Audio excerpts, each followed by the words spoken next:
19th century, Karl Marx famously said that religion was the opium of the masses. Over 100 years later, former Liverpool manager Bill Shankly said that some people believe that football is a matter of life and death. I'm very disappointed with that attitude, he says. I can assure you, it is much, much more important than that. And to some people, it really, really is. I've come to one football club in the Midlands to find out how much football really does mean to some people. This is football, the modern day religion.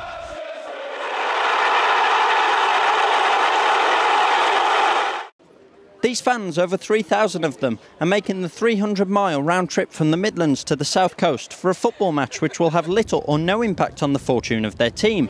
West Brom sit comfortably mid-table with no chance of qualifying for Europe and safe from dreaded relegation. Yet still they come, giving up their Saturdays and spending thousands of pounds over a season. Religiously, whatever day, whatever match, people pour in, and at the end of it they either pour out happy or sad. A lot of people, it is like a religion, yeah, because you know it's what they live for. Most people. Fidelity, loyalty. You don't change teams, and anyone who does change teams can only be held in contempt. And devotion, fidelity, and loyalty. That's what it's all about. So in that sense, it is a religion. The sermons on the pitch. You know, the vicar's our manager. And, you know, the fans are the choir. They just sing the songs and they make them up and, you know, and they are, to be fair, very hymn-like, aren't they? And one hymn is sung religiously at this club.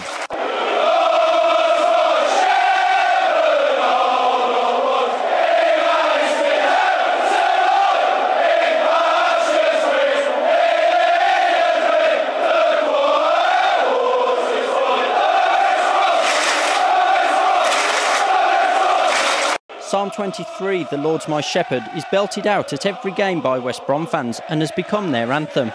In the 2011-2012 season, the club also adopted a religious theme for their matchday programmes.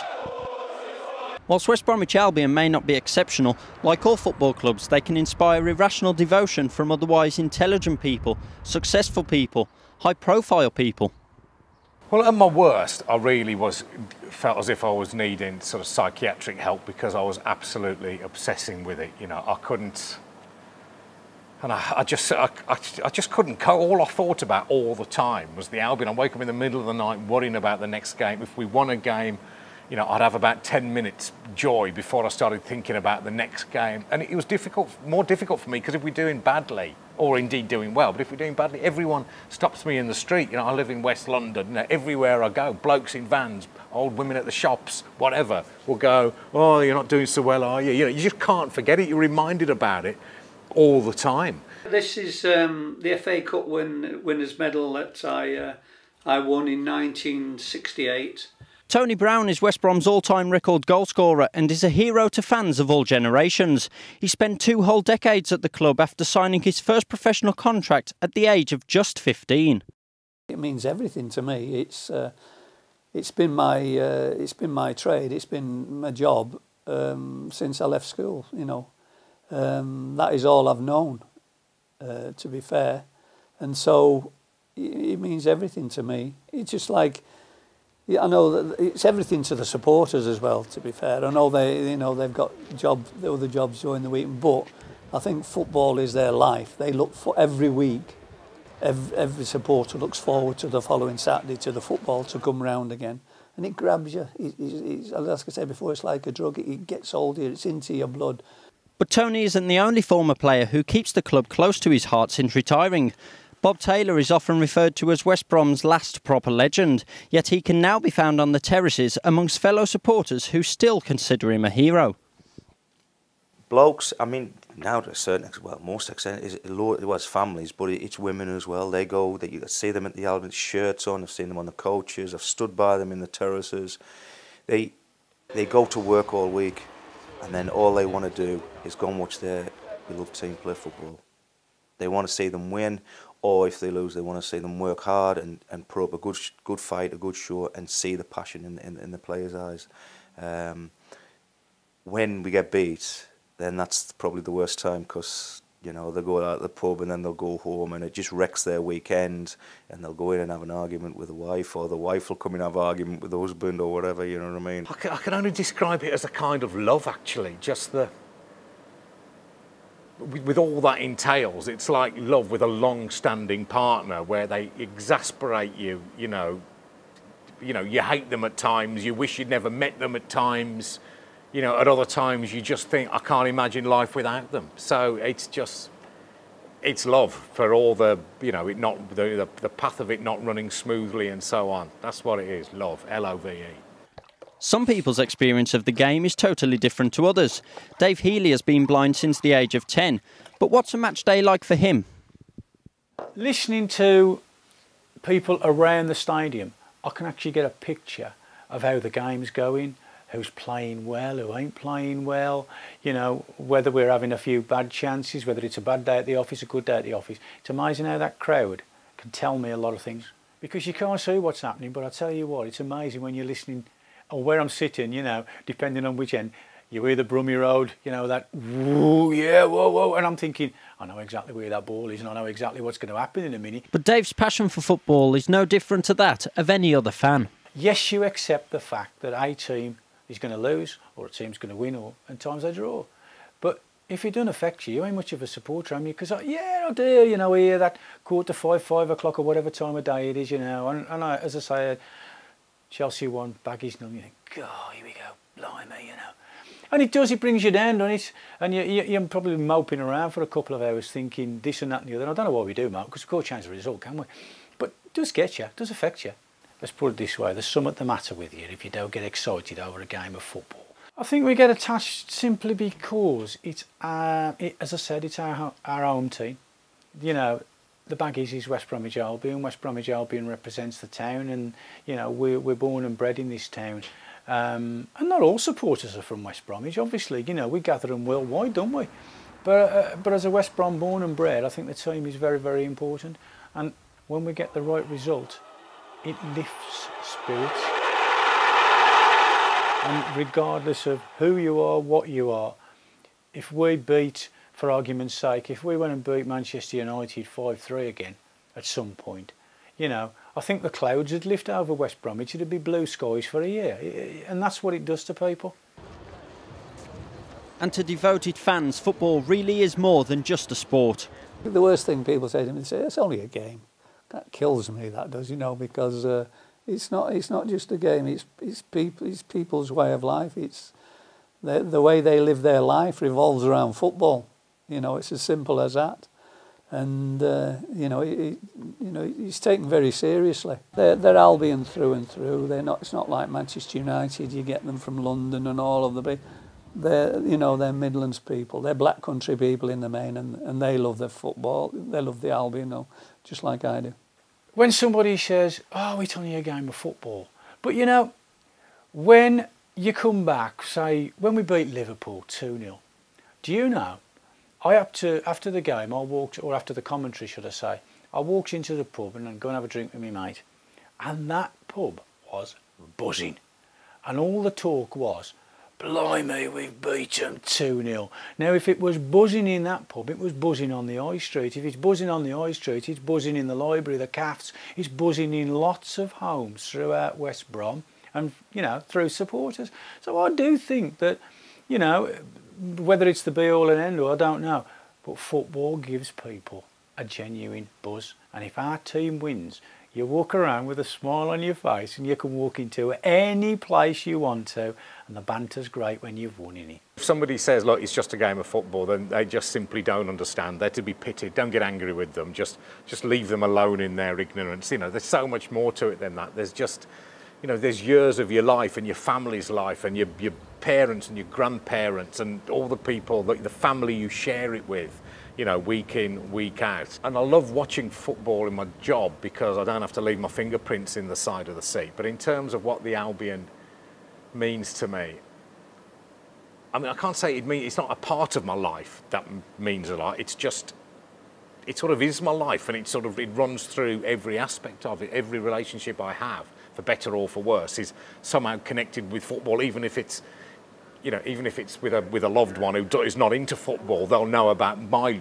love of football, and it'll kind of come between us if I'm not careful. So it's just a thread that runs through everything. Couple of minutes tonight, but he was moaning how tired he was, you know.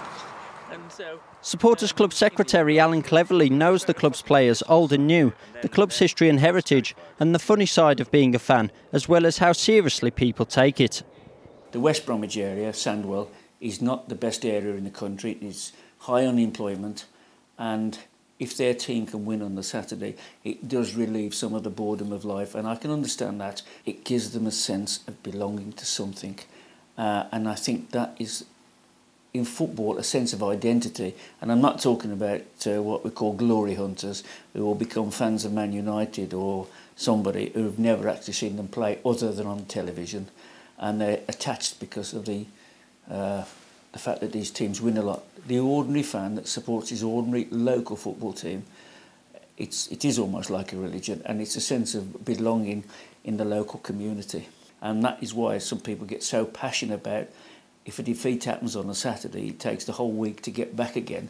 And people like myself, if we lose on a Saturday, really hope there's a midweek game so we can get over it very quickly. And there's an old saying, like, say with some truth in this one, you can change your wife, but you can never change your football team. So there we have it. It really would seem that football is like a faith to some people. You know, the chants on the terraces are like hymns to the fans. Each club has their own sacred symbols. The players and the legends are like gods or saints. And I can assure you that every fan in the stadium says a prayer or two on match day in their place of worship.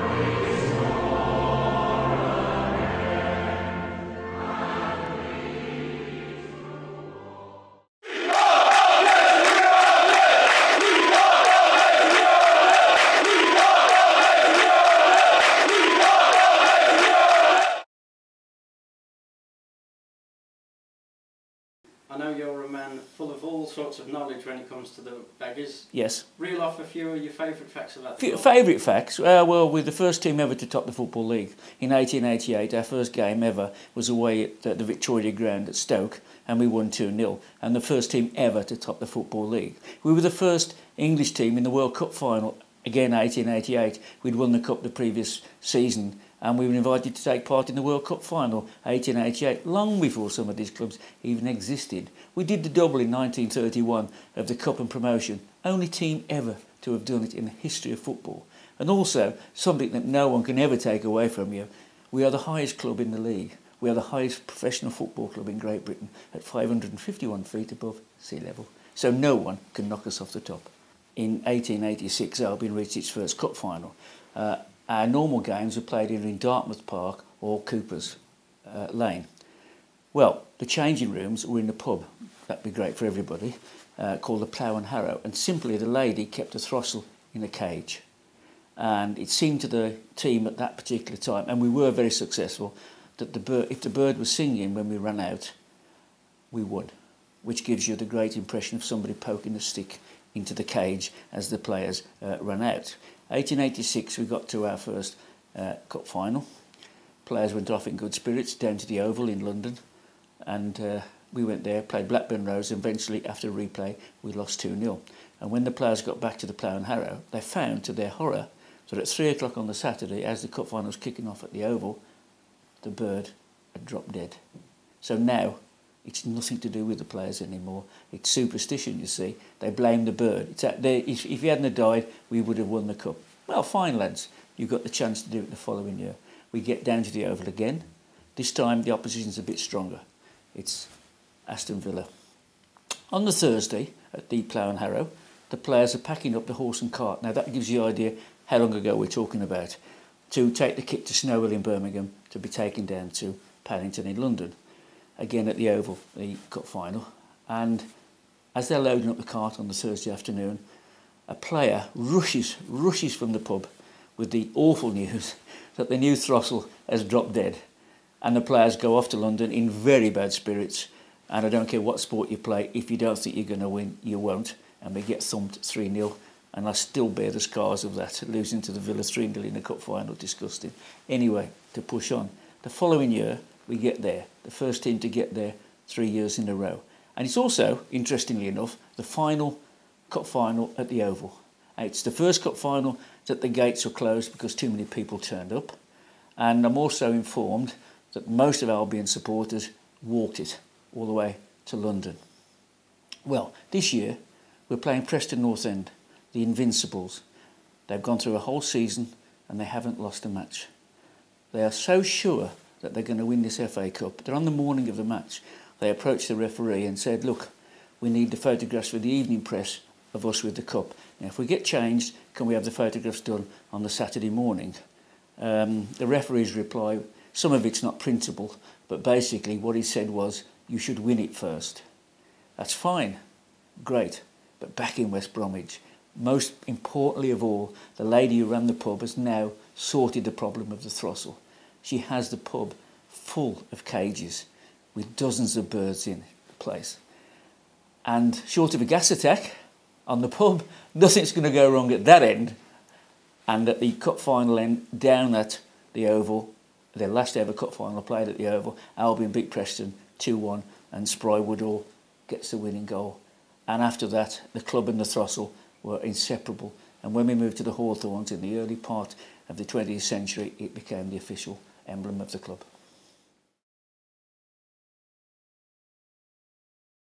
Tony, how did you first get into football? I actually joined straight from school. I joined West Bromwich Albion at 15 years of age, because in those days you could leave school at 15, and I'd been signed by West Bromwich Albion, and so I was able to go there straight from school at 15 years of age. I'd originally decided to join Manchester City, but because they were my local team, because I come from Manchester. But West Bromwich Albion came along, asked me, to come along to the Hawthorns and have a look around there, and I did that, and I was impressed with what I saw, and so I decided to join West Bromwich Albion instead of Manchester City. So you've mentioned there, and it ended up being a long career at one club for you in the end. Yeah, overall I was there at 20 years. I gave 20 years service, which is a long time in football terms. Because usually, people class you about 10 years, you've done well, but I was there for the whole of them. Nearly the whole of my career. I left West Bromwich Albion, had a few months at Torquay before I retired. But as I say, my club is West Bromwich Albion. And as you've said, 20 years was a long time back then, but compared to nowadays, it makes young fans like myself think, blimey, how did you manage it? Yeah, well, I think the main thing is to look after yourself physically, and that enables you to carry on and play games. And also, I think you need a little bit of luck on the injury front. I was quite lucky in that respect. I never had any serious injuries.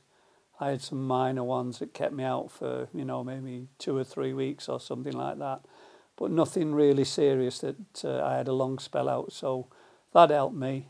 And, I just enjoyed playing football, just enjoyed turning up training. Loved me training every day. Enjoyed playing on a Saturday.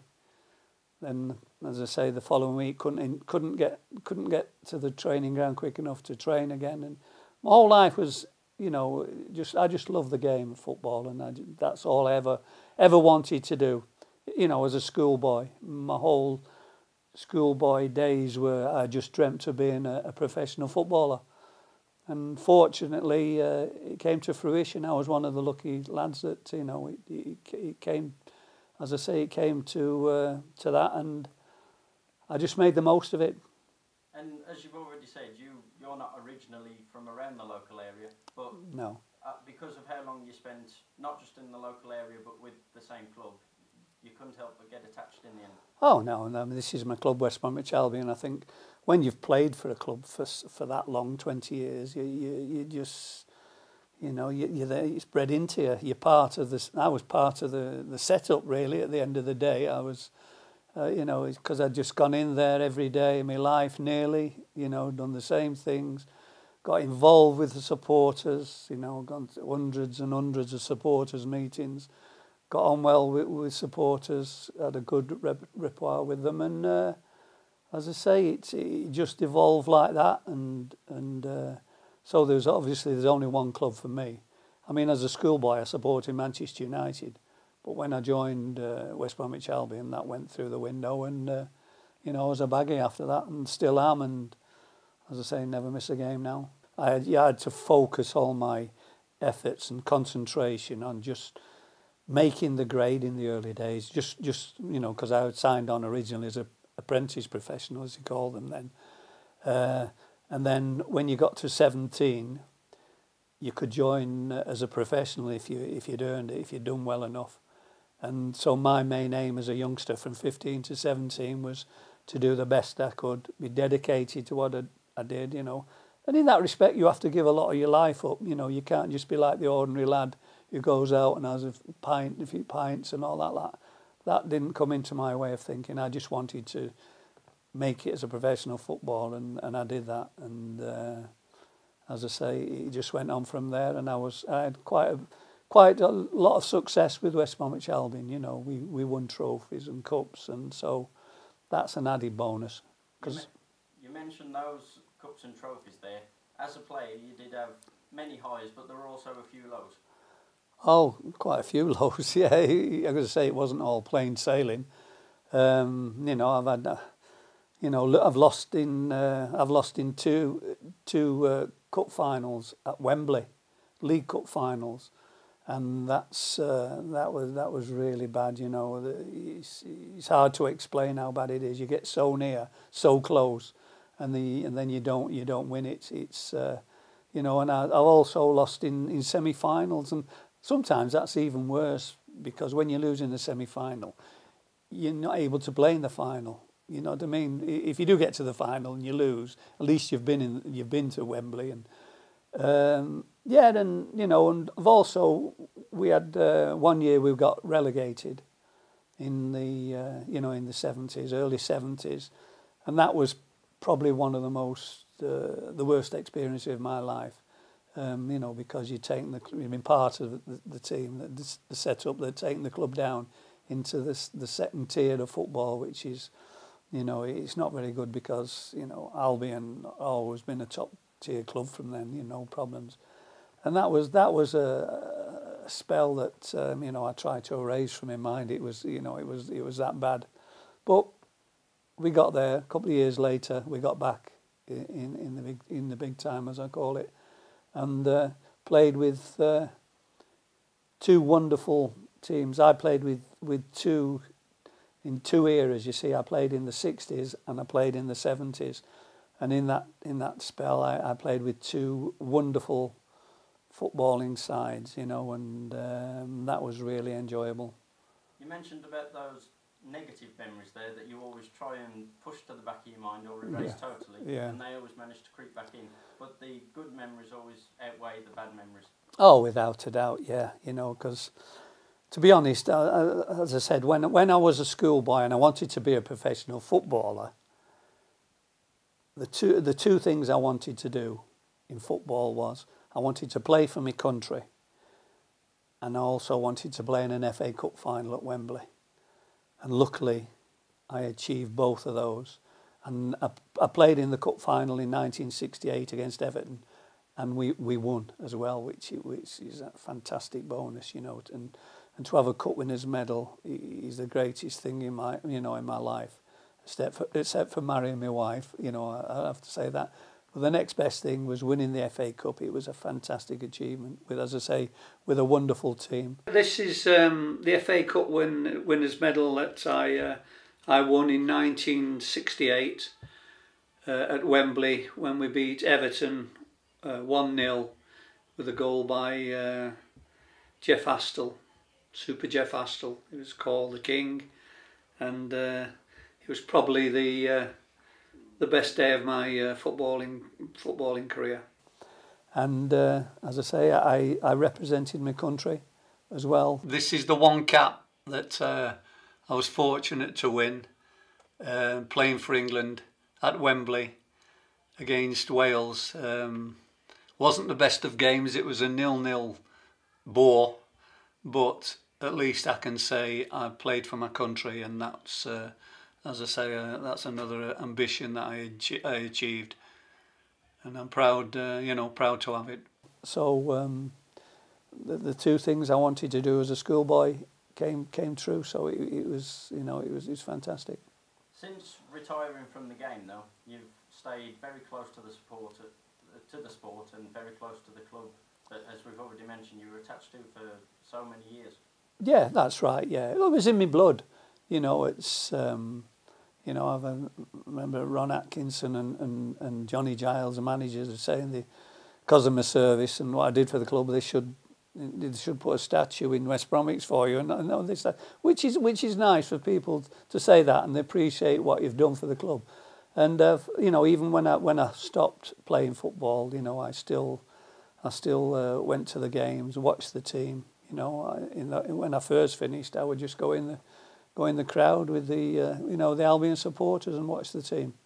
That's how much I enjoyed it. I was going to say you can't imagine the likes of Wayne Rooney or something now after giving up the game going to sit in with the fans. But as you say, you still follow the Baggies and support them through and through even to today. Well, yeah. As I say, because of what I do local radio now. And that involves doing every Albion match home and away for local radio and free radio, which was previously, when I started, was BRMB. And so, as I say, I never miss a match. I have to commentate on all those games. So I'm still involved in that way. But even if you weren't commentating, which is obviously a privilege to still get your voice out on and your opinions on the team you support. But even if you weren't, you'd still be going up, wouldn't you? Still go, yeah. I'd still go up to every game, because as I say, I've got used to it now. That's what I do on a Saturday. I get up, look forward to the game, whether it's home and away, whether I've got to travel or just go down the road, to the Hawthorns. And that's what I do on a Saturday. It's part of my life now, and I enjoy every minute of it. It's probably it's a small substitute for not playing in the game. There's nothing like actually playing on a Saturday, playing out there in front of 30, 40, 50, whatever thousand, the adrenaline, the thrill. There's nothing like it in this world. It's like a drug at times, it just gets hold of you. And when you first stop playing, it's a big void. But as I say, doing these commentaries on all the Albion games, it made it a little bit easier. Just what does West Bromwich Albion mean to you as an individual? Well, everything really. It's, as I say, it's just since 15. It's been part of my life, and it still is, and it means everything. I just can't envisage not being involved with with the Albion in some capacity, whether it be watching or what. It's I couldn't envisage that. Let's talk about the Hawthorns slightly. Obviously, we've seen changes to some of the stands over the past couple of decades and that. But the Hawthorns is a special place, isn't it? Oh, it is. I mean, it's a fantastic place. I mean, it has changed over the years since I started in the 60s. I mean, the difference now is unbelievable. The stadium as it is, and it's for the better, obviously. And it's, I mean, for the supporters as well. It's fantastic. It's a fantastic arena, and I've been involved in, and luckily again, I've been involved in European games for the Albion, and they were very special evenings, and the atmosphere, because they were night matches in Europe, and you could cut the atmosphere with a knife. They were special. And they were fantastic. Even now, everywhere I go, people bring those games up. You know, the Valencia, especially when they were favourites to win the UEFA Cup, and we knocked them out. And I'll always remember that atmosphere that night. It was probably the best atmosphere I've ever played at the Hawthorns, really. No, second best, I'm sorry, second best. The League Cup game against West Ham was the best evening I had, the best atmosphere. And it's a wonderful place to play football because the supporters are fantastic as well, you know. They're Albion through and through. It's not like Manchester United, you get them from London and all of the... They're Midlands people. They're Black Country people in the main, and they love their football. They love the Albion, just like I do. You picked up there on atmosphere, and when you're in the stadium, whether as a player, a supporter, a media person, or whatever, atmosphere is a key part of football, isn't it? It is, without a doubt. It's essential for the players as well. The home fans need to get behind the supporters. You know, I don't know if they know or realise it, but sometimes they get on the players' backs a little bit, and that doesn't help the cause. You know, it makes the players a little bit jittery, tentative, and they don't play with the freedom that they can do. So, like I always say in the commentaries every week, you know, when things are going wrong a little bit and the crowd get a little bit, stick with your team, get behind them. I know it's hard to do sometimes when your team's not doing well. You like to have a moan. But I say, if you can, in the main, just stick with your team, get behind them, give them support. And invariably, the players will respond, you know, in a positive manner. And that's how you win football matches.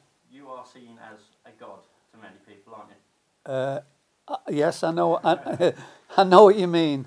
People say that. I mean, I get it. I still get it now, which I find incredible. People, you know, coming up and saying, "Oh, you are my hero," and you know, I can't believe that I've met you and shook your hand and all. And I'm thinking, well, I'm just Tony Brown. I'm just an ordinary person. Especially now because I've been finished for so long.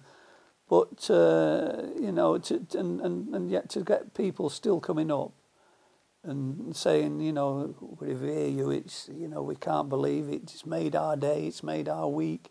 You know, it's, you know, and even the youngsters.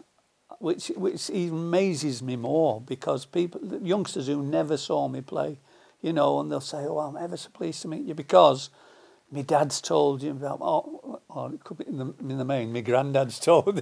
You know, my granddad's told me about, and you was my granddad's favourite, and you was my dad's favourite, and you know, so I can't believe that. And you know, to still get that now, I just find incredible. You're one of the few people as well who can comment on being constantly called a legend. How does that make you feel? Yeah, I feel proud when I'm called that. You know, it's a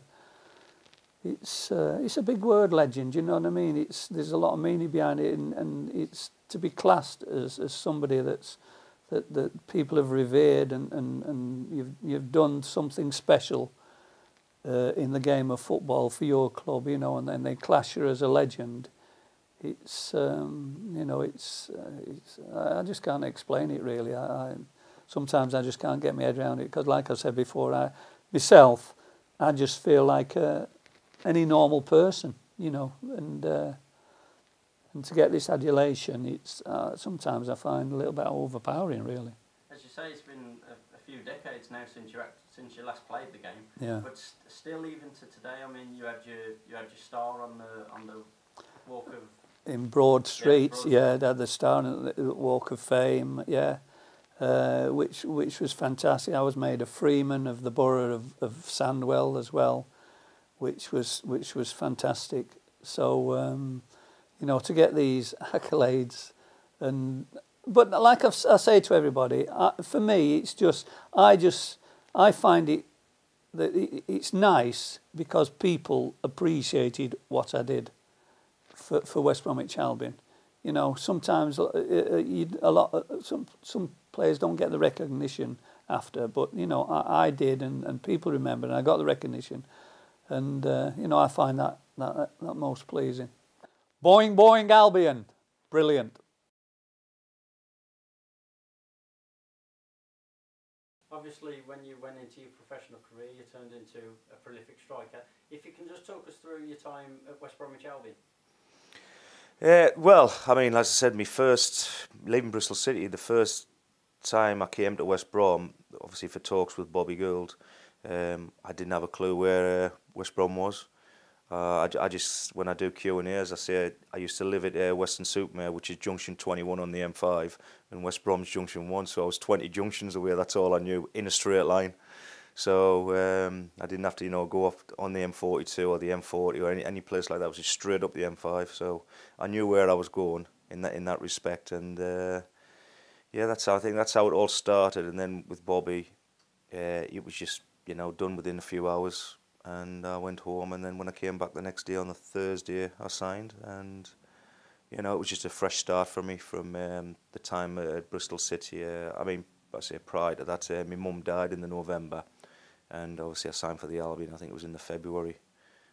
So I went through a bit of a bad time, and obviously I couldn't get to see my mum living in Bristol. It was 5.5 hours to get back to the northeast in them days, and it was so I wasn't up there a lot. And I had a young family as well in Bristol. If we focus on your second spell at the Baggies, it obviously led to the club's first promotion to the Premier League. Just talk us through that season briefly.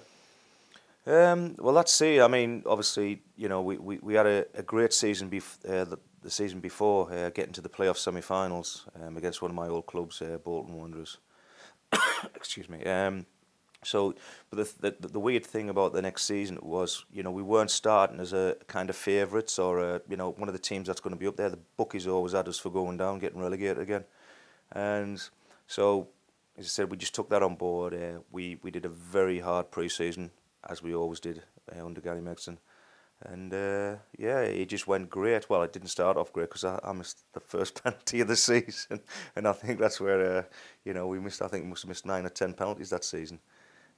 But yeah, it was, the season went fantastically well, and then, we signed, obviously Lee Hughes had come back. We lost Jason Roberts, which was a big blow, but then, Hughesy was firing in goals, and then Danny Dichio came and he was firing in goals, and Robbo got back from injury, he started scoring. And for me personally, it was sitting on the bench most of the time, so it was it's one of them kind of scenarios, yeah, you want to be playing all the time, but, you've got to do a job for the team itself. But towards the end of that season, especially for the last couple of months, you did start playing more regularly and you scored some vital goals, didn't you? Yeah, I mean, he became one of them, and it goes back to an ex-Liverpool player, David Fairclough, coming off the bench scoring, vital goals at vital times. It worked that way for me. Last 20 minutes, 25 minutes of games, Gary Megson would bring us on, and it just happened for me. It just changed the game. We'd win 1-0, I'd bang a goal in.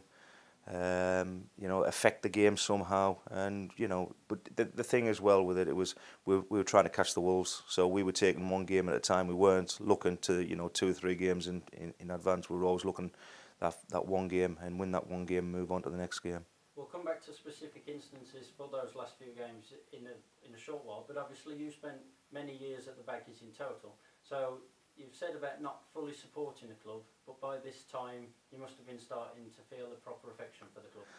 Yeah, I mean, like I say, there's two sides. Everybody sees the footballer from that point of view, but they don't see the guy outside of the football, And I'm just one of the fans. I'm just one of the lads. I'm a working class lad, working class village. My dad was a miner. I can comprehend with the people that come from the Black Country, with all the steels and stuff like that, the working class folk. And I think half the northeast came down to Wednesbury as well, because with the mines, when the mines were closing. So, there's a little part of the northeast in the Midlands. But I just felt at home. I just felt so comfortable. The people around me were fantastic. They were my kind of people. And that for me was half the battle of settling in. And I mean, we've spoke about the vital goals. I mean, the ones that stand out to me away at Coventry, the one at home to Rotherham. But then talk us through the incident with the penalty at Bradford, because you were involved in that, weren't you? What? People say the dive. No, I still watch it now, and I look at it, and because it always goes through the back of my mind. I mean, people said, "Oh, you died for the penalty at Bradford." I didn't dive. There was contact, and you can see the contact knee on knee. I was going past the player, and it was just knee on knee. Whether he tried to bring me down or he didn't try to, but it was still contact, and it was in the box. There's contact made as a striker. You're told you go down. That's what I mean. At the time, he did catch me the side of my knee. It was one of them like hitting your funny bones. But yeah, I did milk it a little bit with not saying the injury, just milk because I didn't want to take the penalty because it was such a. But Igor stood up and took it, and it was absolutely fantastic. Obviously, that led us into the last game against Crystal Palace.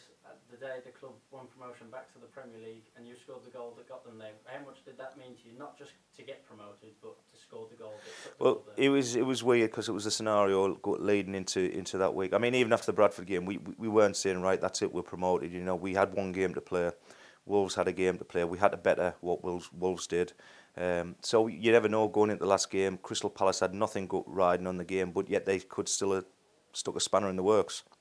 And we know this from the previous year when I first came back to the club second time round. We played Charlton the last game of the season, and they were champions, you know. But we needed to win to stay up, and we beat them 2-0. So anything could happen on any given day. So we knew we're going into that game. It was vital that we got a goal lead. And as soon as we knew we got a goal, we knew we were invincible because we never lost a 1-0 lead, very rarely. And like I said. Derek McInnes was winding me up all week. Bob, you're playing, you're going to score the winning goal to take us to the Premiership. And you go, yeah, all right, Derek, no problem. And I didn't even know if I was playing. And then I was told, you know, I'd be in the squad, in the team. And yeah, it was great. I just couldn't believe it. All right, it was a bad free kick from Clem, which he's normally been brilliant all season with. Keeper, people can see I paid him to throw the ball out to me, but you had to follow in as a striker. You watch the movement off the side of the wall, following in the free kick. Good striker's traits, and it just fell nicely for me. I mean, it was a tap in. It was probably one of the best goals ever. But no, it was a tap in, and you know, it was absolutely brilliant. When I say there's a little story in that, because when I got subbed, Scott Dobie come on, you know, and I thought, all right, yeah, great.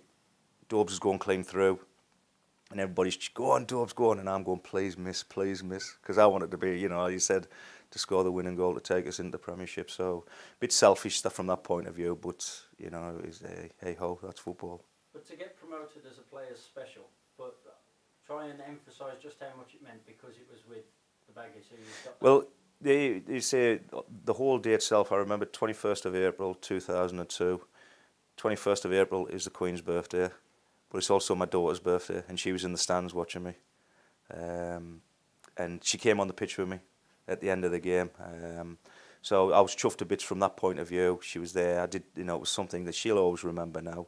The day Albion got promoted to the Premiership. For me, for a lot of the lads, they'd only been at the club 2 or 3 years. For me, I'd been there 10 years. I'd gone through the first promotion in '93. You know, from the lower leagues, and we survived so many seasons after that. To keep ourselves, you know, from dropping back into the old third division, it'd be the second division now.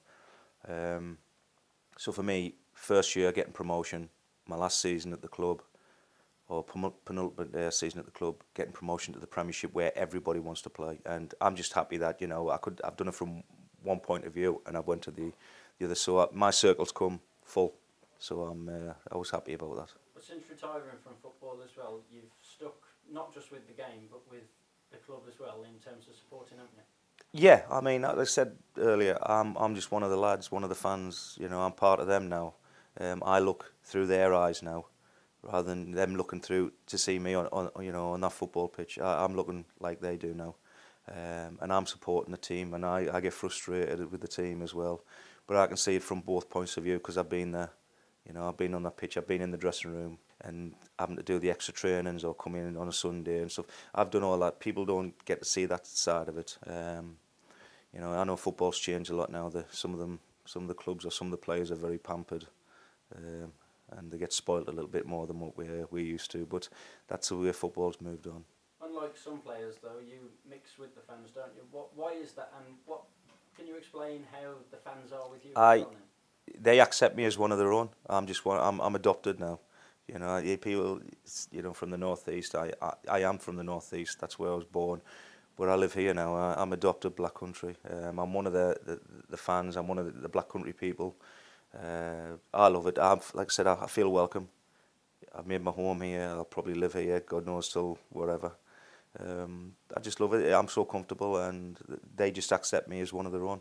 That's all I can really put my finger on about it. Just sum up what football actually means to you, though. Just how passionate are you about it? I'm very fortunate. People look at you and think, oh, you have a big house, you drive flash car, loads of money, you can go here, you can go there, you do this. It's not about that. I got the chance to become a footballer. I took my chance. I was very fortunate, and I know there's players or people out there who've played better than me, got better skills than me, everything else. It's just at any given time, any given moment, you're having a trial, you get taken on. But then you have to work at it, you have to progress with it. But the one thing I've got out of it, because I'm so is I ask anybody, have you lived your dream? And I'm very, very fortunate because I've lived my dream. I always dreamt of being a professional footballer. Maybe, when you're kicking a ball around in a field or in the back streets with your mates saying, oh, I'm Kevin Keegan, I'm running through at Wembley and I'm scoring the winning goal in the FA Cup final. That kind of thing, them dreams that what as a little babby that you're thinking, oh yeah, will it happen, will it happen? I was very fortunate. It happened for me.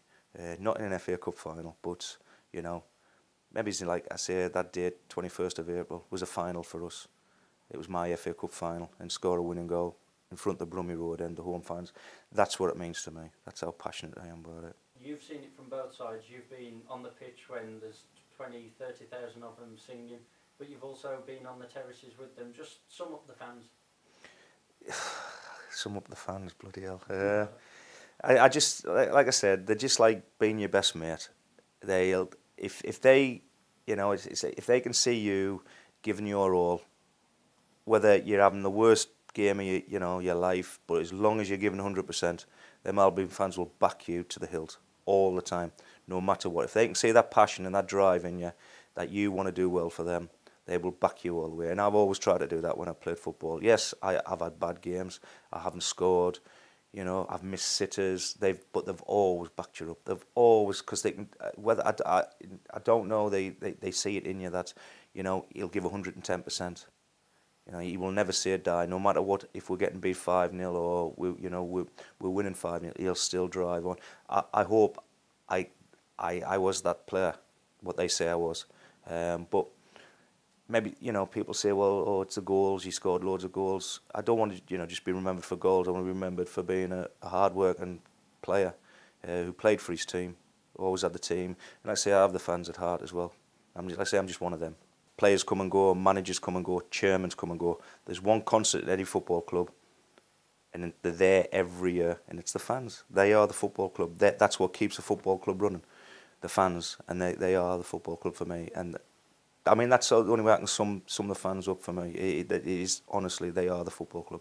You're one of the few people who can comment on being constantly called a legend. How does that make you feel? It's nice. Growing up, you just wanted to be a footballer. That's all I wanted to be, a professional footballer, to do things. And now for people, you go down in kind of folklore, history, it is humbling. It's very humbling because, but when people call you a legend, I don't know, I ask them, what is a legend? What makes a legend? Is it, you scored loads of goals? Yeah, but what, is that just it because of the goals? Is it because, I was a player that, took a club to my heart, the fans to my heart, played for them, they stuck by me, I stuck by them. I don't know what it is, what a legend is. I just break it down as a legend, so it's just nice to be remembered, and that, for somebody to say, I watched you when you played and you were fantastic. For me, that's good enough. You did something right. You lit up somebody's life and you made a difference. And I hope, in years to come, that people look at that and still say, hiya, super, how are you? You're all right. And they still remember. And to be remembered, that's probably one of the biggest highlights ever to come out for me coming out of football.